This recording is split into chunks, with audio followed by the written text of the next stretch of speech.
Back with one of the best known ukulele brands on the planet and an extremely traditional, long established model for them. Keep watching.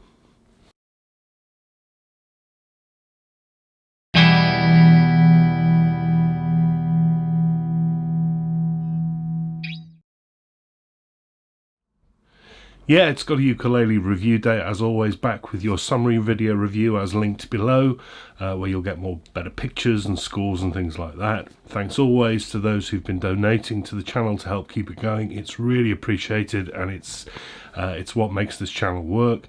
And why not think about subscribing on the YouTube channel, and then you get notified of new stuff that comes along. Okay, very well known brand, this one, as you'll have seen from the title, and also a very traditional established model from theirs. This is a model from KA Instruments, and it is the KA-TGE Tenor. Forms part of a series, like a lot of these traditional looking KA instruments do. So it starts with the KA-T, which is a laminate mahogany instrument with a bit of binding but a satin finish, and then you get a KA-TGE, which adds the gloss, and the E on this one means it adds a pickup system. I think they also do them in concert, possibly also in soprano as well. So this is the KA-TGE, very, very traditional looking mahogany laminate instrument. Yeah, very, very traditional looking. And in fact, I think that's probably where it lets it down a bit, because I think these collars are starting to look a little bit tired. But let's move on. Okay, so traditional double bout ukulele shape. The mahogany laminate is actually pretty attractive looking, I would say. There's quite a bit of stripe in it. You've got two pieces on the top, two pieces on the sides, two pieces on the back, particularly attractive on the back, as you can see. So there's quite a bit of shimmer going on in there. Very nice, and the gloss works with it. The bridge here is made of walnut. I think it looks overly pale. It's a tie bar style, but I think it also looks dated with those huge wings on the side. I think it looks ugly. It's fitted with a straight topped new bone saddle. Not much more to say about that, really.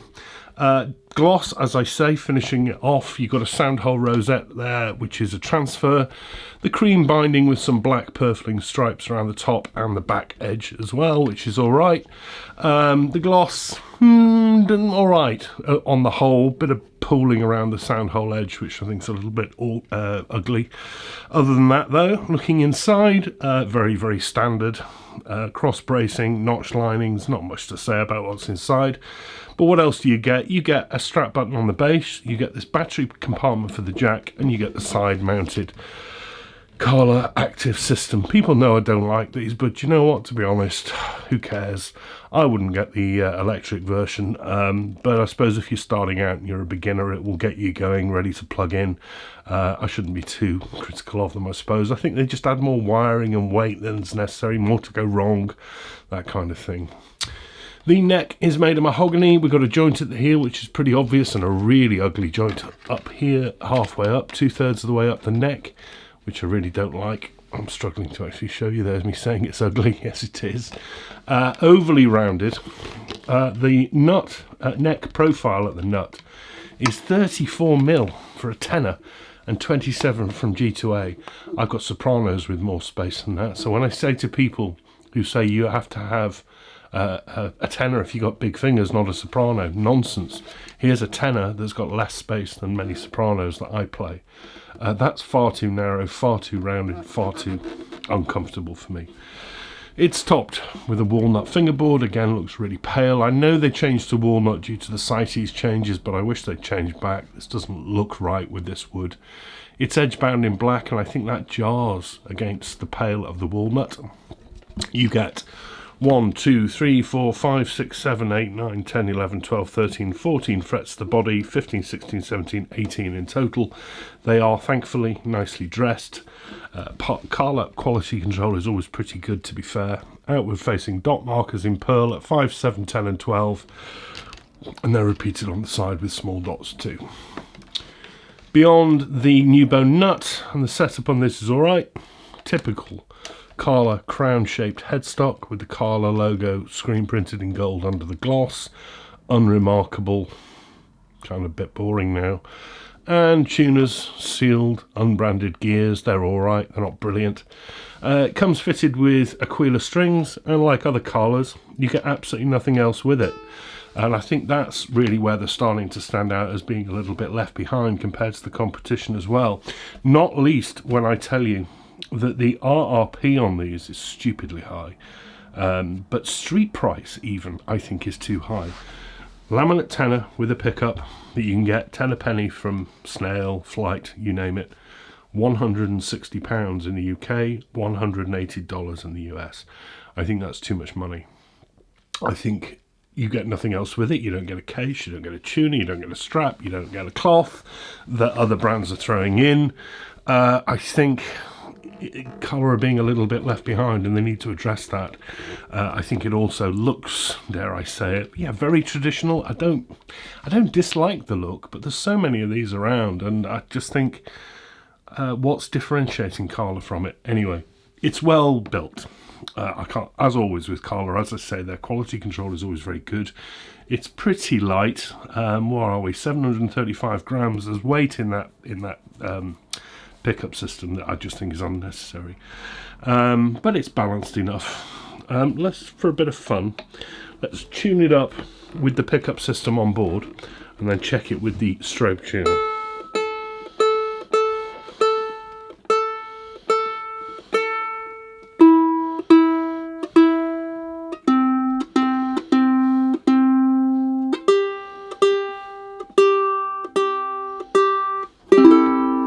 That's the strobe tuner telling me we're in tune. Sorry, the onboard tuner telling me we are in tune. The strobe has the A sharp, so let's take that down. It has the E slightly sharp,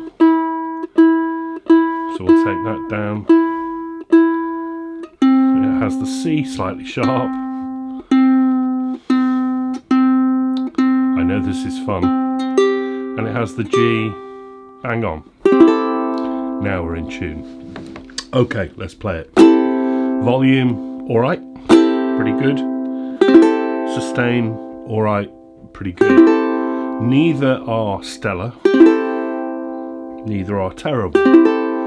I suppose it is kind of that an entry level instrument. I hate this nut width, it's far too narrow for me.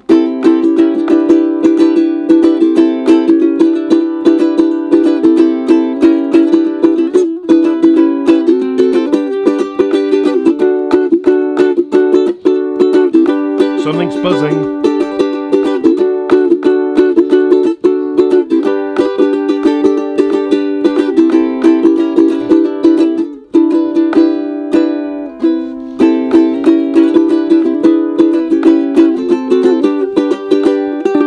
Something is buzzing in there, and I guarantee I know what it is.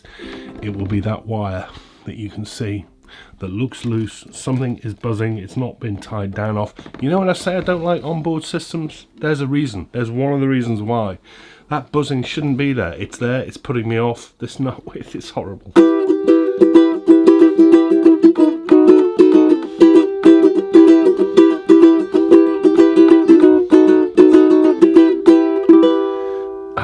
Okay, right. The tone's all right actually. There's not a lot of sustain up the neck on the sound of it. It's not inoffensive.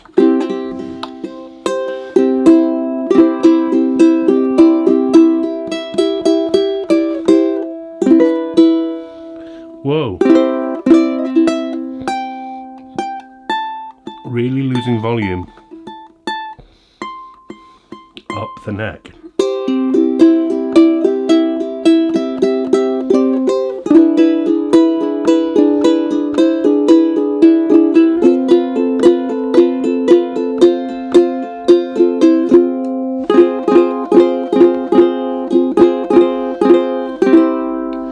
Sounds a bit dead when fingerpicked.